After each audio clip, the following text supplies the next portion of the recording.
This is Kevin Pruitt with another episode of Rising Tide Startups. And my guests today are Tanja and Stephanie Falkner. Guys, thanks for joining us on Rising Tide. Thank you so much for having us, Kevin. So tell us, you guys can decide who goes first. Just tell us a little bit about yourselves. You go. Okay. Well, we're sisters. We can't hide it. We are originally from Austria, and now we live in Luxembourg, and we run a digital marketing business together. We both kind of got into digital marketing by accident, more or less. So for me, it was like when I was working in finance before, and I didn't really like it. So while studying, I noticed that I like marketing much more, and this is how I kind of shifted into marketing and just wanted to give it a try. And I actually really liked it, and I learned a lot about online marketing and took some online courses and basically studied everything I could. And yeah, and this is how I found what I really, really love. And for Tanja, it's been kind of similar. Yeah, for me, also while studying, I mean, we both finished our degrees, and then we kind of slipped into marketing more or less. And we decided kind of early that we didn't want to do the 9-to-5 corporate world.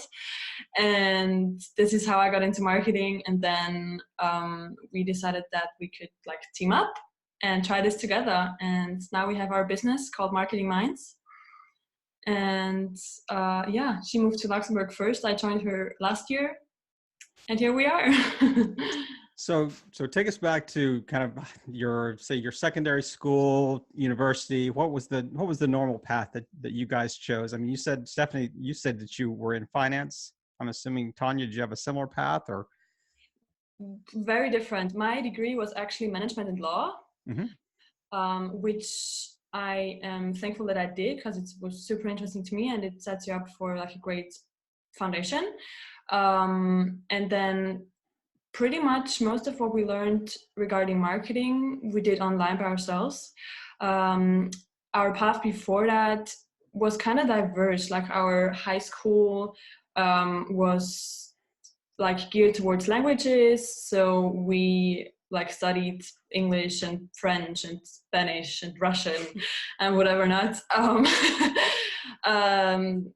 As one does, obviously, just study these random languages. Yeah. Yeah, and we kind of got out of that, and towards, like she said, she did finance and business management in general, and I did marketing and law, management and law. Yeah. Wow. So this was in Austria. You were working at a company, and one day you just had an epiphany, and you said, "I'm out of here. I'm done. I've got to go do something else." Or was it more of a gradual transition where you're thinking, I do Twitter, I do Facebook, I use these social mediums, personally, and I could actually intertwine this with business. What was it that, walk us through kind of that transition story of, sitting in the cube and hating life and thinking, okay, what's next? Actually, I think it started even earlier for us. When we went to high school, we had to do an internship. So when we were 17, we both went abroad for 3 months. Tanja went to Wales, and I went to Ireland. And that was kind of our first experience abroad by ourselves or with a friend, but without parents or anyone else. And that's also when we discovered that we really love traveling, and we love visiting other countries and getting to know other cultures. And this is also when we kind of found our love for languages a little bit. And so this is when it all started, and when we realized that we want to see the world. And then also while we were studying, we both did a few months or a year abroad. Tanja studied in Australia for 6 months, right? And I studied in France for a year. So it just continued to be like this. And then we also traveled during our studies. For example, I did a 1 month training program in Hawaii, so it's totally random, but we just did those things, and we always loved the freedom to travel. And we kind of figured that we had to find something that allows us to do that. And the marketing path, luckily, it was not like you said, we were not sitting in the tube depressed. She was with the company, and she slipped from marketing towards from finance towards marketing, because they were just starting out, and we're needing people in the department. And for me, it was kind of similar. I was working with the company as well, and I got into it kind of as a sales marketing assistant kind of thing. And I just decided that I don't want to go the sales route, so I went with marketing side of things. And yeah, at first I really didn't want to, because she was already doing marketing. I'm like, nah, I'm gonna do something different this time, because we've always been doing more or less the same. But it's working out pretty well so far, so can't complain.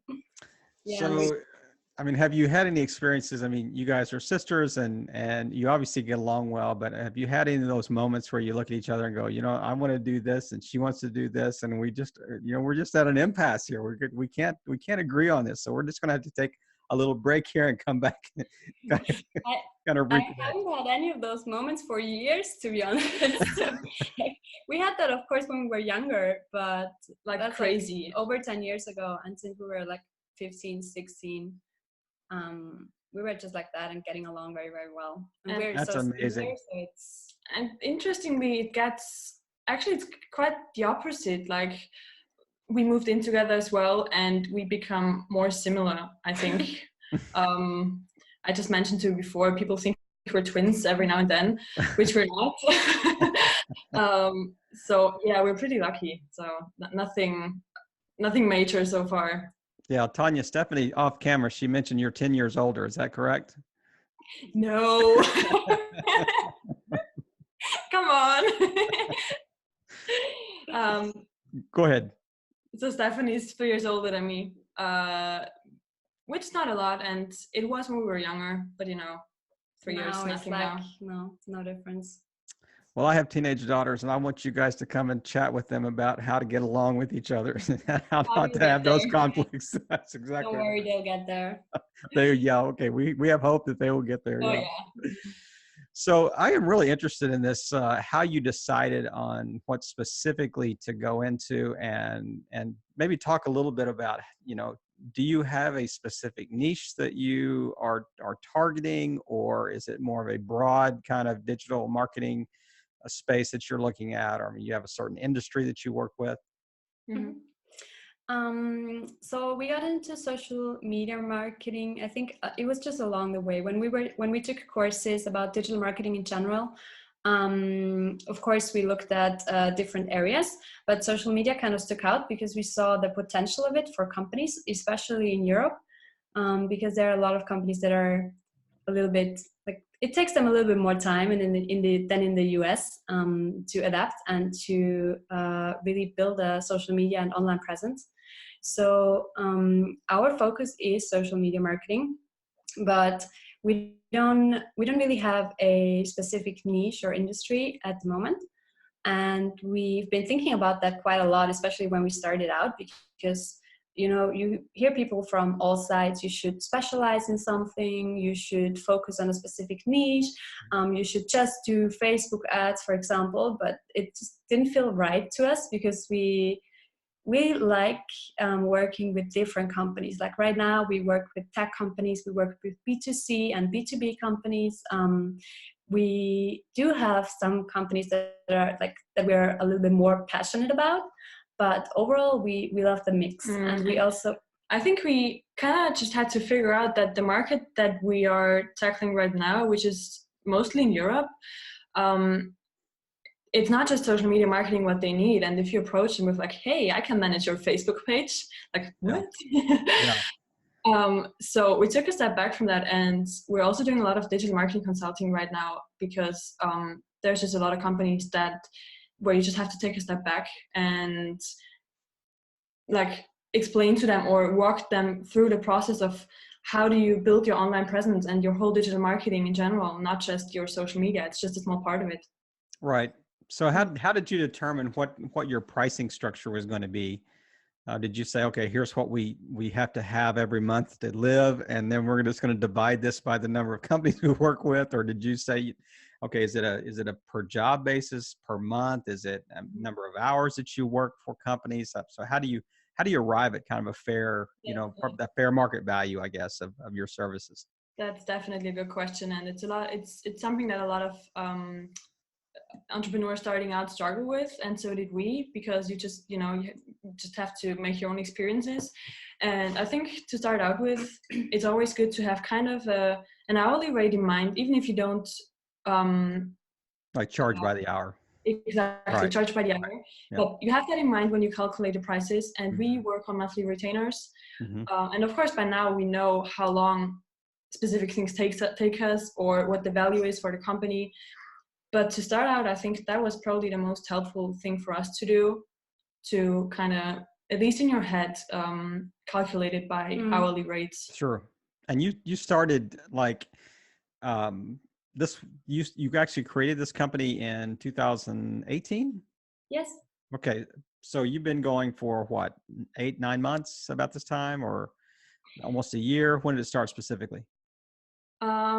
So I think I probably started like 1.5, maybe 2 years ago. And only a little later we decided that we wanted to do it together, and together we've been doing it for like 6 to 8 months or so.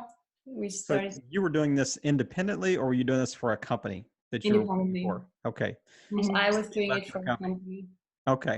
So you guys were kind of doing the similar tasks, but in different areas. And you said, hey, we can do this together, and I don't have to go to an office anymore, and I can actually, or were you working remotely at that time? Actually, we've always been working remotely. Yes. So is this an Austrian company that you were working for, or just a company out of the part of Europe? No, exactly. For me, it was an Austrian company, and I started working with them while I was studying.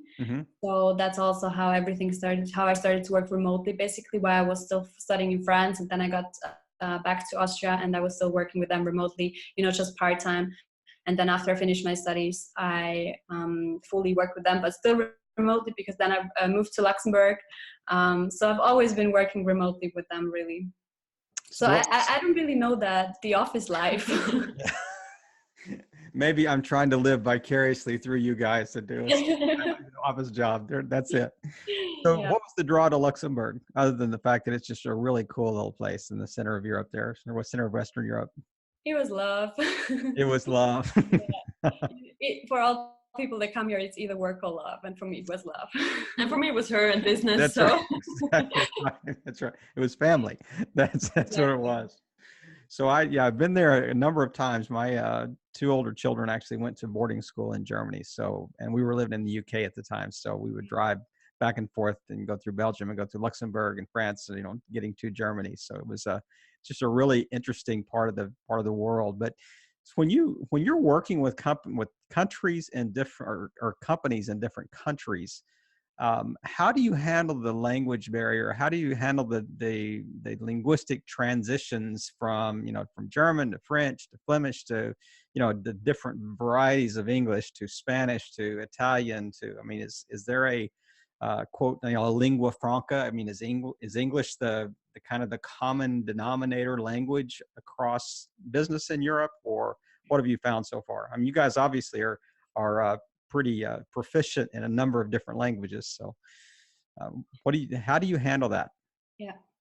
We work in English and German. So those are the 2 languages we work in, and all the companies that we work with is either those 2 languages that we do the marketing in, at least. We work with other companies that have French as their main language, but they still do their digital marketing in English, for example. Right. So far, we didn't have many problems with it. Of course, we only work with companies that we feel comfortable with, right? We do speak some French, but we don't do the whole complete marketing strategies in French at the moment. So in Luxembourg, it can be a little bit difficult from time to time, because people they grow up speaking 4 languages more or less. So they learn French, German, Luxembourgish, and then you also have English and a lot of Portuguese. So it's hard for companies to determine in which language they actually want to do their marketing in. English is a good solution for most of them, but not for all of them, Right. because there are other surrounding countries, they prefer to be addressed in their own language. So especially, I mean, that's just a fact. German-speaking countries, they like being addressed in German. Yeah. And French, same. like being addressed in French. Yeah. And you totally have to adapt to that. And I mean, although we do speak some French and understand it, it's just we couldn't do the marketing. Like that's a whole different level of knowledge of the language. Right. And I think, like she said, that definitely a lot of businesses struggle with that here to determine, because also when you start out, you cannot do your marketing in 3 different languages from the get-go. It's just too much. I think doing it in 2 languages is pretty difficult. It would be extremely difficult. I mean, you know, there's one thing to kind of be conversational in a language, and it's a whole other, whole different ballgame to actually be able to work proficiently in a language and understand the grammatical structure and how sentences should be structured. So it doesn't sound like you're just putting in, you know, different words in this structure, like putting English words in a German structure or vice versa. Yeah. You know, we studied a little French, and my wife and I, and we struggle with that a little bit, because we would just take English words and implant them in French sentences, and our children were learning it with the French grammar, and so it sounded really well. You're really good. When we talked, it sounded terrible. So it's like, you know, we're just trying to get by, you know. So that's how you start out, right? Exactly. You just gotta, you know, use what you know, and when you pick up some words, you learn some more as you go, and then I think the grammar and the structure follows. And it's absolutely practice and proficiency. That's certainly what we found out. So 100%.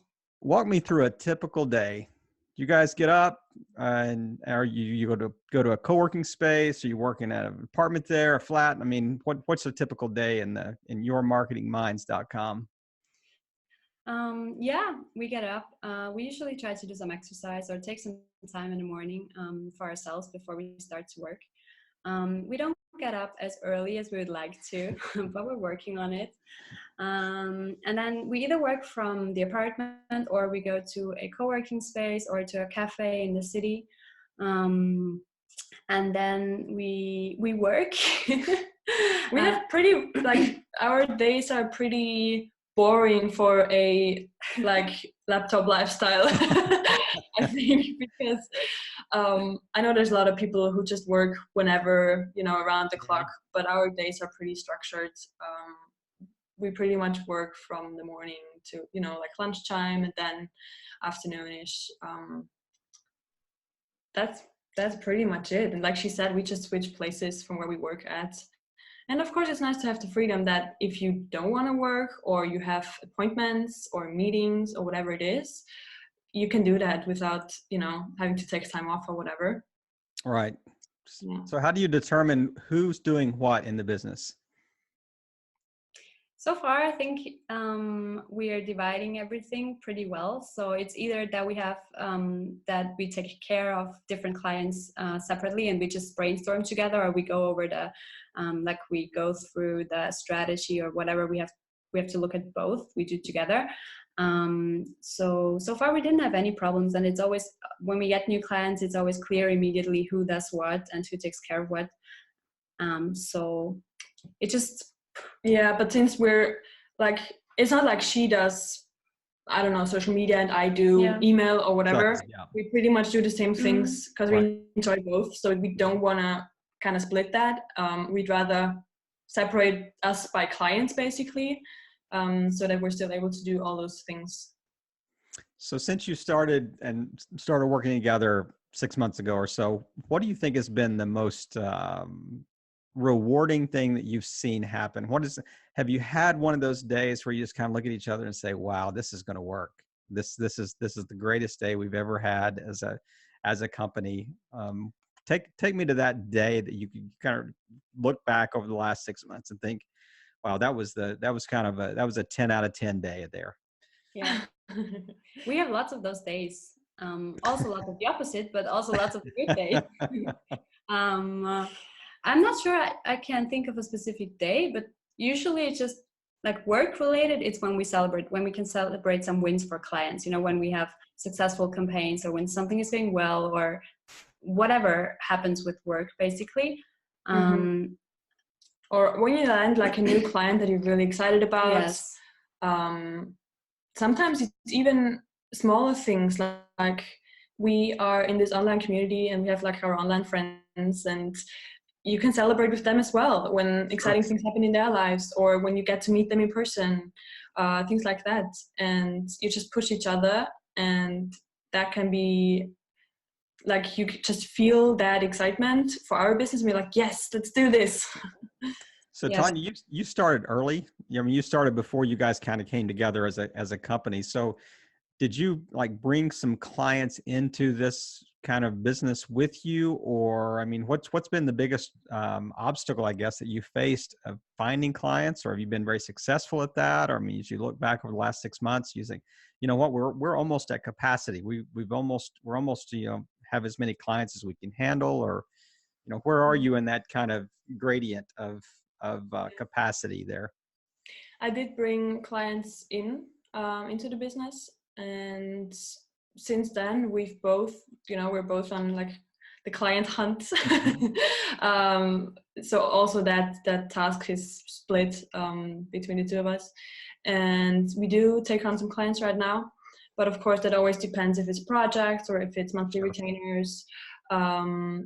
There's times when you have more capacity, and then there's times where we're like, okay, that's it. We cannot take any more clients on. Right now, we do have some spots for clients open. But the goal is what you can handle. I'm sorry, Stephanie, go ahead. Yeah, I mean, the goal is also that we build a small team. So, I mean, of course, once we get closer to our capacity, we'll bring on more people. So how do you, I had that question right in my mind there. I guess the idea is that, or the general idea I was trying to get to was as you're bringing on clients, and how do you determine the metrics, or what metrics are you using to show how successful? Is it strictly a bottom line revenue metric, or is it we're just increasing the number of page views, we're increasing the number of likes, shares, all the other, almost, I hate to use the word vanity metrics, but I mean, you kind of heard that. Is that, I mean, if I'm a business owner, at the end of the day, I'm concerned about the bottom line. So how do you determine that in a fairly short period of time? Because there has to be a lag period. There has to be you're not going to start doing my social media today and I'm going to see immediate results. I mean, I understand that there's kind of a knock-on effect, so to speak. So how do you, if you're, let's do a little quick coaching session here, and I'm a business, what services are you going to provide for Rising Tide Startups podcast? And what would be some of the metrics that I would start seeing fairly soon that you would say would be a deliverable? Is that a fair question? Yeah, sure. I mean, it kind of depends, and we have to do some more digging to figure out what you already have. But in terms of metrics, it always depends on where the clients are at, and if it's for social media or if it's for like content marketing, it means blog traffic, for example, or if it's for their email marketing. Obviously, you measure different things depending on what we're talking about. Like you said, especially with social media, it does not happen like overnight. It just takes some time. And also it depends, there are clients who just want visibility. They know that they will not make millions off social media, but they also know they need to be present, they need to be there. So for them, oftentimes it might just really be the likes on their pages or the reach that they get with the posts.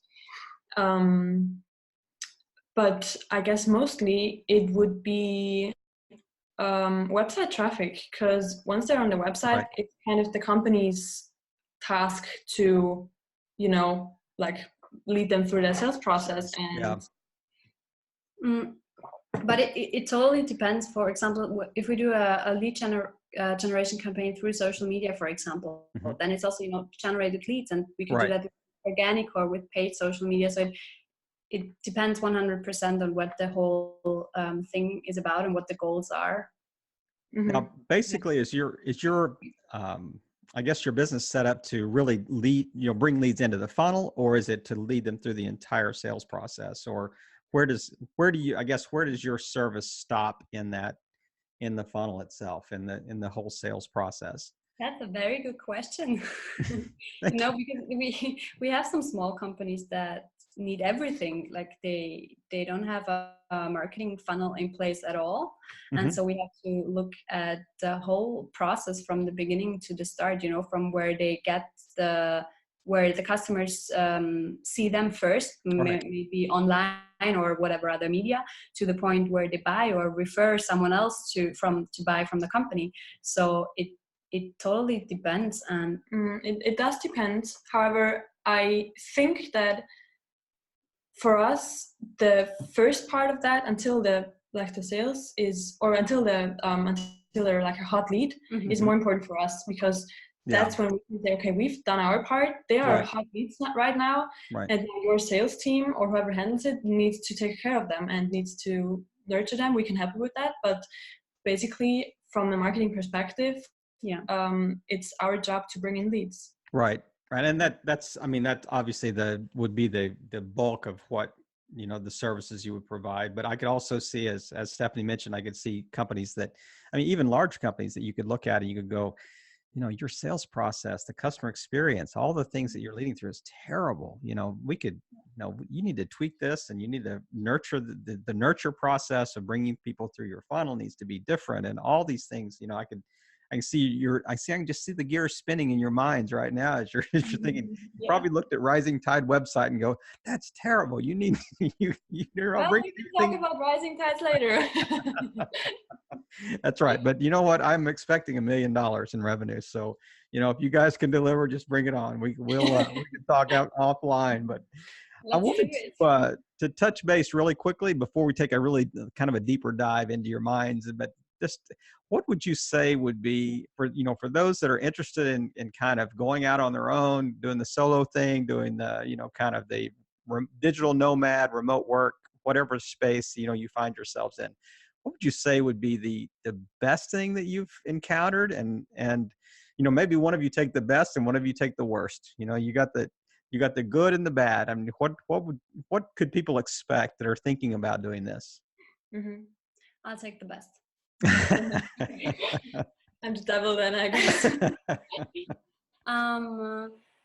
One of the most important things is freedom. So just the freedom to work from wherever you want, to schedule your time however you want, and to just create the life that you want. Basically, it's hard, and it's not always easy, but the possibility is there, and you can do it if you want to. So this is the most important thing, really, because why else would you choose this lifestyle, right? I mean, most people really do it for their freedom, I think. Okay, sorry, I was so excited about this point because this is really the most important point for me. Do you want to add something? No, it's true. It's all right. Yeah. Well, let me ask you a question really quick, and then we'll get to the kind of the downside. I haven't forgotten about you, Tanja, here. So from the upside, so freedom is good, but if people, I mean, do they have to be disciplined to be able to take advantage of that freedom? Or like, I can imagine somebody, they go to work and they work 8 hours a day or whatever at their job, at their office job, because their boss requires them to be there doing their work. Now suddenly they wake up Monday morning and they are setting their own schedule. They're setting their own, their own parameters that they have to work within. I could see that if you didn't see results immediately, you might get a little lazy or depressed, or or just kind of fall into some bad habits. Tanja mentioned not getting, or maybe Stephanie mentioned, we don't get up quite as early as we would like to get up. I can see that kind of slipping and all these things happening. And then all of a sudden you wake up and you're going, I can't even make a go of this anymore. So how do you battle that a little bit? Actually, we got this question a lot, from people that go to work to a 9 to 5 every day. And they're like, so are you actually working at home, or do you just chill all day? Watch Netflix. Yeah, that's exactly. Yeah, I get paid to watch Netflix. Always. That's exactly right. It takes a lot of discipline, I think. Well, let me rephrase this. We are quite disciplined, but I know for a lot of people it takes a lot of effort to get up in the morning and do their work if they know they don't have to. it was never really a struggle with us. I mean, there are days where you're just like, okay, I think I'm gonna like take it a little bit slower. Mm-hmm. But in general, you do need to be disciplined. And I know there are people who have more of that, and some who just, you know, don't fit into that kind of lifestyle, which is totally fine as well. But I mean, you will figure out pretty quickly that it doesn't work if you don't get up and do your job. Yeah. It just doesn't. You end up on your sofa, which is really comfy, but it will not bring in any money. You almost made her spit her tea out there. She's like, oh yes. No, that's a great point. I think you know, surrounding yourself with community too. You mentioned, you know, you have Facebook groups or, you know, other people that are in communities especially online that can, you know, can help. But so okay, now's your time to shine the bright light of here's the downside of working remote, if there is one. Of course, I mean, to every like pro, there's a contra, I guess. And for us, I think I can speak for the both of us. It's probably that when you're like, you get into this lifestyle and you're really enjoying it for quite a while, and then you realize, okay, you don't meet any people if you don't actually go outside, and you kind of start missing this work life where you go to your job and you meet people just naturally. And especially because we moved to a different country, of course you have to make more effort to meet people if you can work from your apartment, basically. So I would say that is a downside for sure. Mm-hmm. Right. But then also we have a great community that we connect with every day online. And of course it's not in person and it's different, but those are people that are in a similar position than we are, and you know, you can just connect with them and exchange opinions and brainstorm and whatever not. So this has been really great for us. But the in-person connections, I think that would probably be a downside for us. No. But it's already two of us, so now it's already better than when I was working remotely by myself. Yeah, that is true. I think you would, if you go to like co-working spaces or if you're meeting people or if you're, you know, connecting online or whatever frequently, that, you know, seeing the same, you know, every day type thing. I mean, it's almost like you're replicating the benefits of an office without the downside. So and it's great, like in this era with the co-working spaces. Right. I mean, it's as easy as it can get, literally, to have your own business and to meet people. So that has been really helpful. Right. So let me take a really quick deep dive, and then we're going to step into the kind of our final section. I'm really looking forward to hearing you guys kind of go into teaching mode and teach us a little bit through our micro course section. But I want to just ask you really quickly, maybe one line answers, and you guys can take turns or answer them together, whatever you want to do. But who is one person online that you would say really inspires you? We actually, or me, I think, no, both of us, we don't have that one person. And we usually never do. Like, we don't have that one favorite movie or anything, one favorite. We always have more. And especially with people and with ways that we find our inspiration online, it just changes all the time. Like right now, we get it from our mentors. We get it from the authors of the books that we read and listen to, and it can change, you know, next week it can be totally different. So it's really whatever it depends on the state of mind you're in, and also where you're at, like where you're stuck at, or where you want to improve or develop, like personal development. It changes. Well, since I didn't like the answer to that question, I'm going to ask you another question. Sorry. I'm just kidding. So since you have so many people that inspire you, it's going to be hard to narrow it down to just like one life quote, isn't it? Because you probably have many things that inspire you. So is there just one particular quote that you like have taped up on your wall somewhere, or you got it written on the computer or whatever? So what is it? There is. It's actually not written on the wall. It's on our bodies. We have a tattoo. Just one between you, like you have half of it and she has the other half. That was one thing we did not share. It's create your own reality. That one, it was something, and I can't even remember where we picked it up, but it was when we started out, and it kind of just spoke to us. It was what we needed to hear at that moment. And for us, it's just the fact that you literally, whatever, like your emotions and your actions and all those things, they create your reality. And it's different for all of us. Even, I mean, we're really similar, but every single moment, it's just a different reality for both of us. Sure. And the funny thing is, since we got that tattoo, we keep seeing this quote everywhere. And I don't know, like, I mean, it's definitely something that is in a lot of books and everything. Now we know. Right. But before that, we've just never heard it. And, Right. you know, it just keeps popping up. But it's so true. It's so true of the lifestyle that you've chosen. I mean, it really is very indicative of kind of a life motto that, you know, you get up every day and with the responsibility to create your own reality, you know, as far as your company is concerned. So speaking of creating your own reality, you are going to get the microphone all to yourselves here in just a second. And I want you to share like 2 or 3 just really key steps.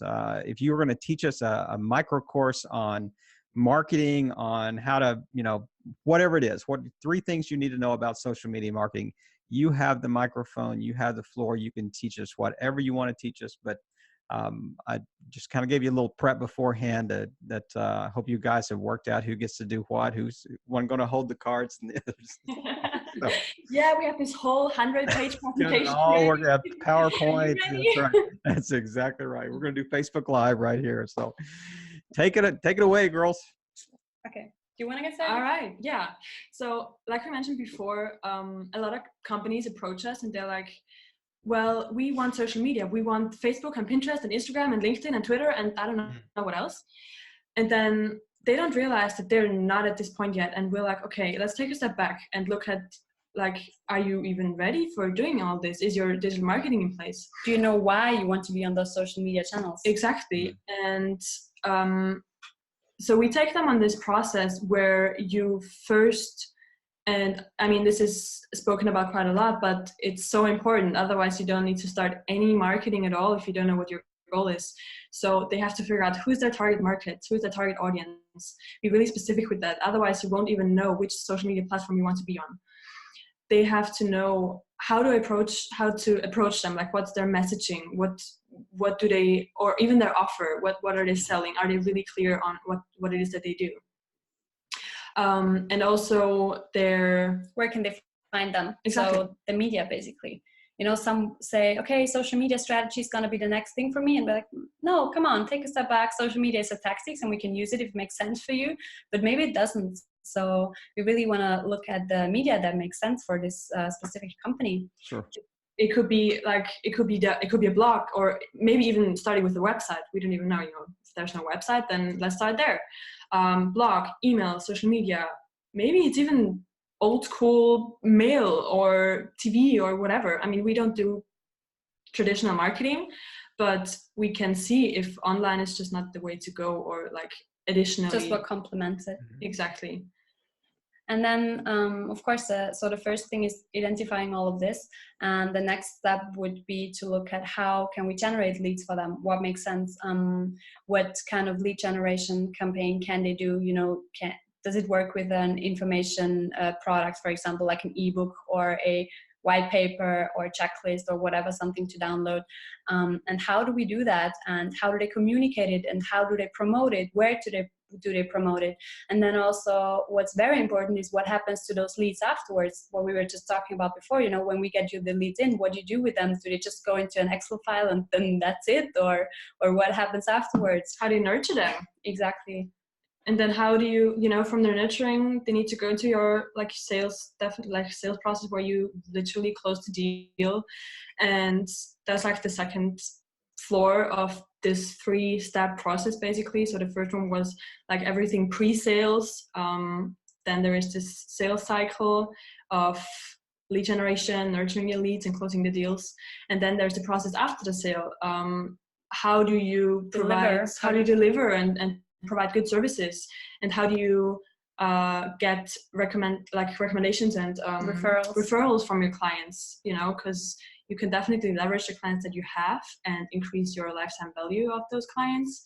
So this is also like tied together, and is the whole marketing funnel. And that would be the 3 really basic steps of what we do with our clients. And how you structure marketing campaigns, basically. In about 2.5 minutes, you have completely explained the marketing process of a business from A to, as the Brits would say, A to Z. So you have, that is remarkable how quickly you guys covered those steps and how thoroughly you covered them, because not only did you just list them, you also gave some kind of sub points under each one. So let me try to recap these as closely as I can, and you correct anything that I haven't mentioned here. So I mean, the first is obviously identifying your target market, be specific. Where do they hang out? What do they do? What are their habits? Who are they? The second is really, what makes sense to generate leads from this target market? I mean, what's the social media channel you would choose? What's the medium, that you would use to achieve the lead generation? And third is, how do you close the deal?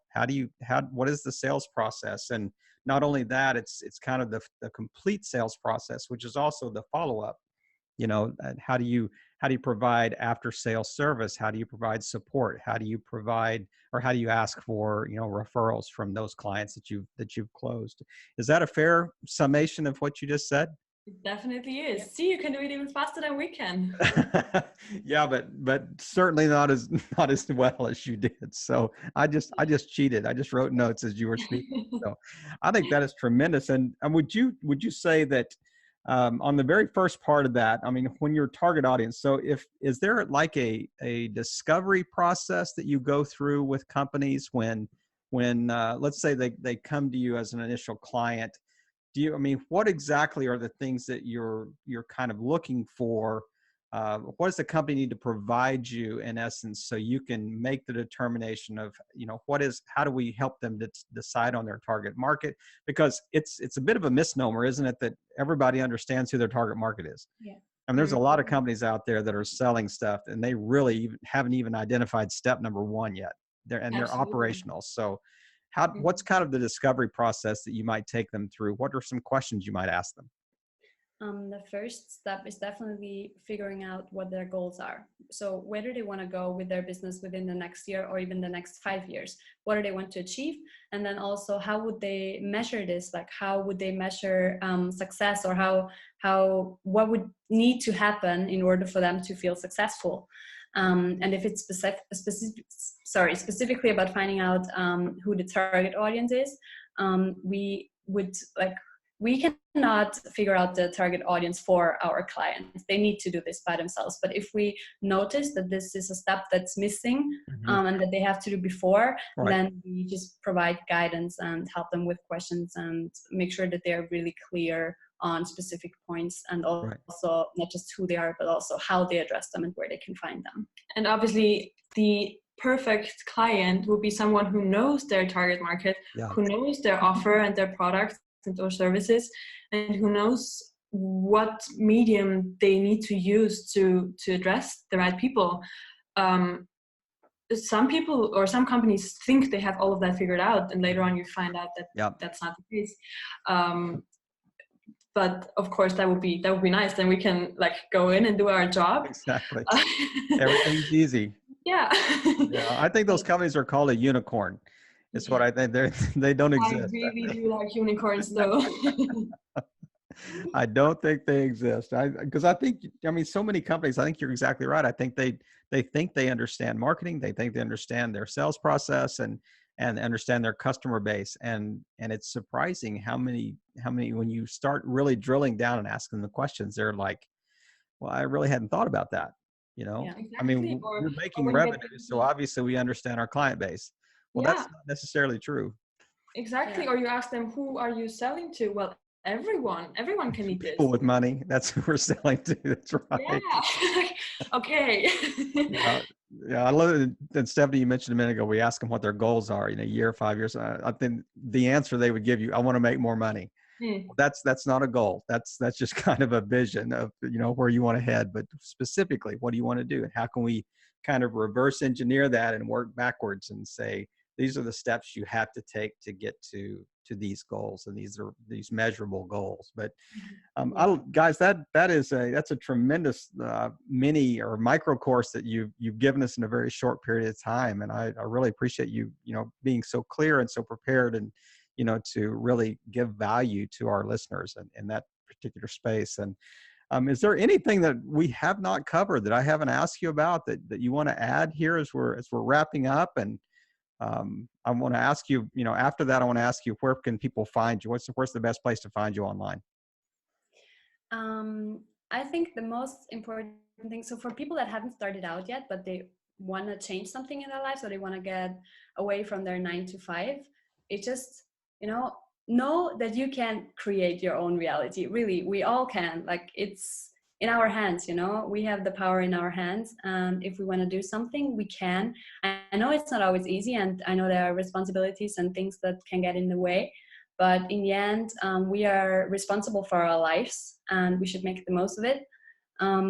So this, and then also on the marketing side, of course, digital marketing nowadays, it's a huge opportunity for companies. For sure. Might it be social media, but not just social media, also, content marketing. It's so valuable and important. And the time for companies to get on those channels really is now, because of course there are coming more channels all the time and things are changing so quickly. But like how companies can grow online right now is just amazing. And yeah, we just love supporting businesses with this.